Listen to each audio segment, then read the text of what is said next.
আকাশ থেকে বৃষ্টির ফোঁটা পড়লেই যেন রাজধানীর বিভিন্ন এলাকায় দেখা দেয় জলাবদ্ধতা, যার অবধারিত ফলাফল যানজট। বৃহস্পতিবার সকালে বিভিন্ন এলাকায় ভারী বৃষ্টি হওয়ায় যানজটে সীমা ছাড়াই ভোগান্তি। সড়কে আটকে থাকতে হয় ঘন্টার পর ঘন্টা। সময়মতো গন্তব্যে পৌঁছাতে পারেনি বেশিরভাগ মানুষ। আমি অ্যাকচুয়ালি পেশেন্ট একজন, আমার আজকে সার্জারি 12 দিন হয়েছে।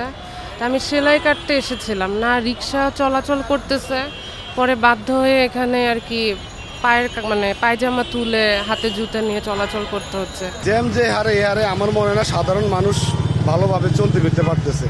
মানুষ খাইয়ে আসার না খাইয়ে আসে, অফিসে যাওয়ার সময় অফিসে গেলেও বসে দাঁড়ি শুনতে হয়, ঠিক আছে, এই শুধু জ্যামের কারণে। সকাল 11টার অফিস, এখন বাজে প্রায় 12:30।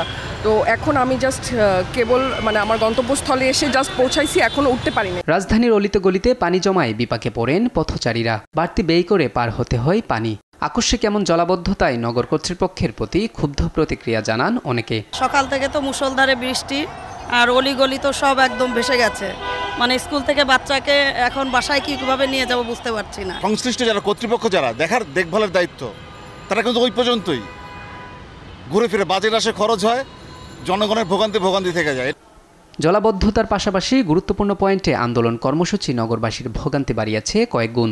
প্রধান সড়কে যানবাহন চলাচল বন্ধ হয়ে যাওয়ায় তার প্রভাব পড়েছে রাজধানী জুড়ে। তৈরি হয় তীব্র যানজট। জনগণের ভোগান্তি সারা জীবনই থাকবো। দাবি আদায়ে জনভোগান্তি না করে বিকল্প কর্মসূচি খোঁজার তাগিদ সাধারণ মানুষের। দেশের বাইরে যে কিছু একটা হইলে আন্দোলন, কিন্তু আমরা সাধারণ জনগণ যারা আছে আমরা তো ভোগান্তির মধ্যে আছে ভাই, আমরা এগুলো চাই না।